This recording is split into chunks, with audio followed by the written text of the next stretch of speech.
Good evening and thank you for joining me on Black News Tonight. I'm Marc Lamont Hill. A second day of testimony has ended in the trial of 3 white men accused of killing Ahmaud Arbery.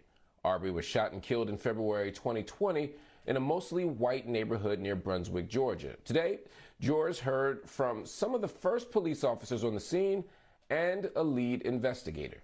BNC's Dre Clark has more.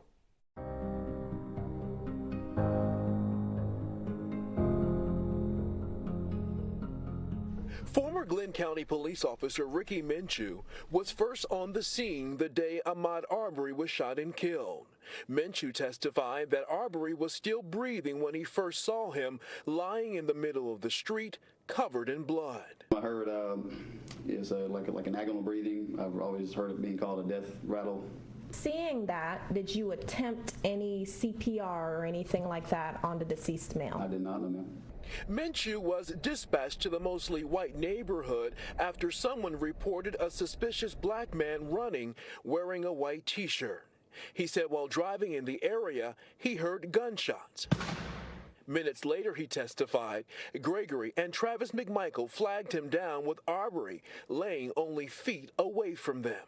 This guy comes hauling ass down the street. I'm talking about in a if he moves at him, you know. The McMichaels and their neighbor, William Bryan, claim they chased Arbery because they believed he was a burglary suspect and they were going to make a citizen's arrest.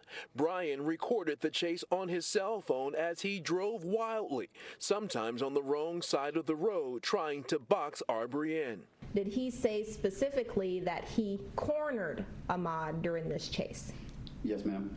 Minshew said Bryan told him he didn't know the McMichaels or Arbery, but he picked a side and joined the chase anyway. So having no knowledge of what was going on, he asked the truck whether they had him.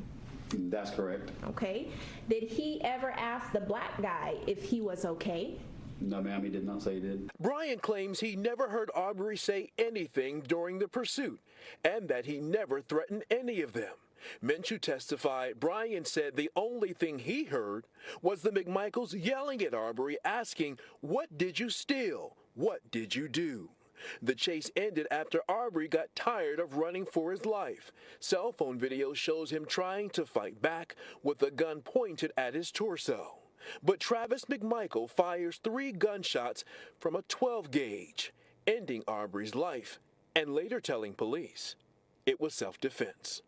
I'm Dre Clark for Black News Tonight. Attorneys for Kevin Strickland arguing today for him to be exonerated. Strickland has been in prison since he was convicted of murdering 3 people back in 1979. The Kansas City man has maintained his innocence, saying he was home watching TV when the murders occurred. Both the prosecutor and Strickland's attorney say he was wrongfully convicted.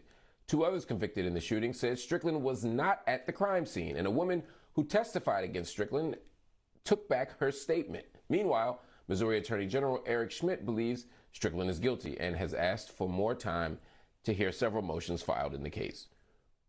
Turning now to the Astroworld Festival tragedy, where more than a dozen lawsuits have now been filed against Travis Scott and the organizers of the concert after 8 people died and dozens injured at Friday's event. Just after 9 p.m. on Friday, the massive crowd tried to bum rush the front stage. The pushing and the shoving led to people being knocked down and some trampled. People began passing out and officials alerted producers to the chaos that was in the crowd. The show ended about an hour later. The Houston Police Department says it's conducting a criminal investigation of everything that went on, and the homicide and narcotics divisions are also being involved. Scott has since agreed to refund those who attended the concert and pay for the funerals of the 8 people who died. And we now know the names of the 8 people who tragically lost their lives. 28-year-old Mirza Danish Bag, 23-year-old Podolfo Pena, 23-year-old Madison Dubisky, 21-year-old Franco Patino, 21-year-old Axel Acosta Avila, 20-year-old Jacob Jurenik, 16-year-old Brianna Rodriguez, and 14-year-old John Hilgard. Here to talk more about this is award-winning writer and cultural critic Jamilah Lemieux. Jamilah, welcome to BNT. This isn't Travis Scott's first issue at a concert. He was arrested in 2017 for encouraging fans to get past security and rush the stage. He was charged with disorderly conduct. that time. And then in 2015, he pleaded guilty to 2 reckless conduct charges for incidents at the Lollapalooza festival. I'm not blaming him for this per se. I don't have enough information, but there seems to be something that we should at least talk about with regard to his actions at concerts. Absolutely. I think there's something to the culture, our culture, countercultures, right? Where the idea of raging against machines and raging against systems and rules becomes really compelling and really exciting. And at these concerts, Travis and other artists like him have encouraged fans to go against the barriers to security and, come on stage and just, rock out and have a good time. But this is incredibly dangerous.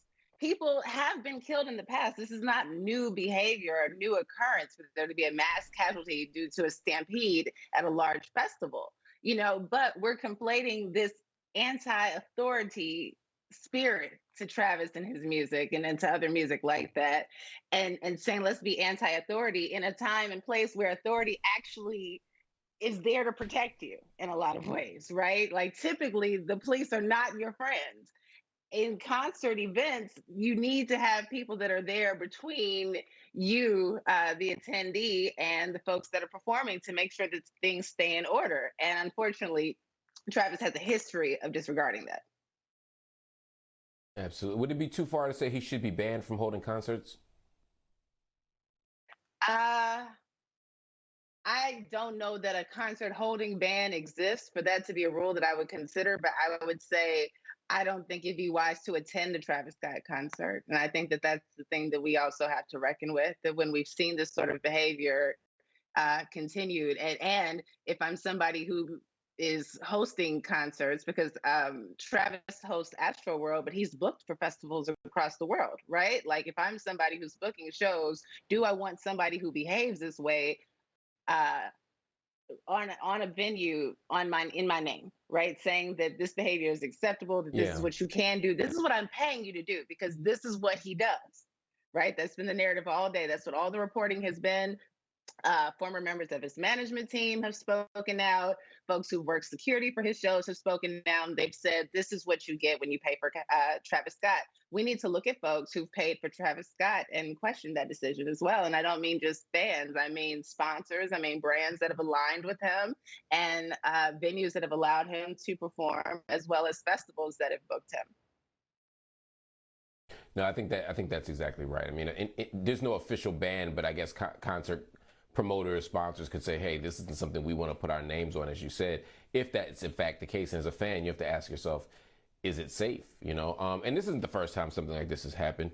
I think you remember this back in 1991, P. Diddy and the late rapper Heavy D, whose birthday actually is today, may he rest in peace, were both found responsible in a deadly stampede at a basketball game that left 9 people dead and dozens injured. I don't think this is particular to hip hop. This is particular to basketball. It's not particular to black culture. These things can happen anywhere. But I do wonder, what we can do to ensure that things like this don't happen anymore.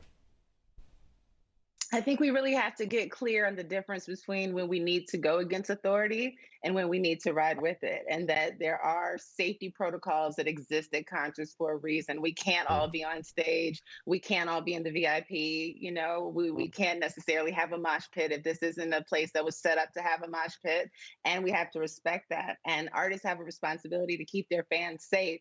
There are a lot of questions about it being a 46-minute time window from when this was declared a mass casualty event to Travis Scott ending his set. He performed all of his songs. How many ambulances do you have to see before you become concerned about your crowd of fans? And maybe you want to stop and make sure that everyone's okay, right? They said the ambulances were coming in maybe halfway through that set, and a lot of them. So, there are just a lot of questions for a lot of people here, and it's just truly a tragic event. But we can't keep going on this way. And if we continue to support artists that engage with their fans this way, if we continue to book artists that engage with their fans this way, and as we as the general public have to have a standard of behavior for ourselves. A lot of these people were very young. Some of them were not, that were in attendance at this concert. There were people there in their, late 20s, 30s, and 40s. that should absolutely, under no circumstances, be engaging in the sort of behavior that Travis was, encouraging. And he is himself of an age where he should know a lot better. Absolutely. Before you go, I got to ask you, because you're the right person to ask this to. People magazine had a headline. I'm pulling it up because I want to read this exactly right. It said, it had, this is after the 8 people died. It had Kylie Jenner on the cover. And it said, pregnant Kylie Jenner uninjured after Travis Scott Astroworld incident leaves 8 dead. Like, so it didn't, the headline wasn't 8 people died. It was that look, no. Kylie Jenner, who was backstage, is okay, everybody, don't worry. Right. She's still pregnant, by the way, because we couldn't let you forget that. That was also important that we mentioned that she was back there pregnant and unharmed at the same time.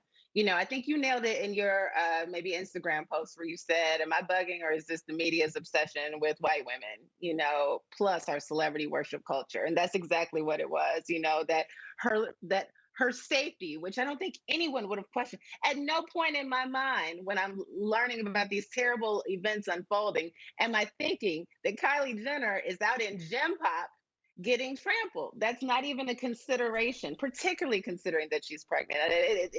That should have been the furthest thing from anyone's mind. People were concerned about their loved ones. People were watching this unfold in real time on the news, just like you and I were, wondering if their kids were going to be coming home. To take even a moment to check in on Kylie Jenner, I think, is incredibly insensitive and irresponsible, even for an outlet like People.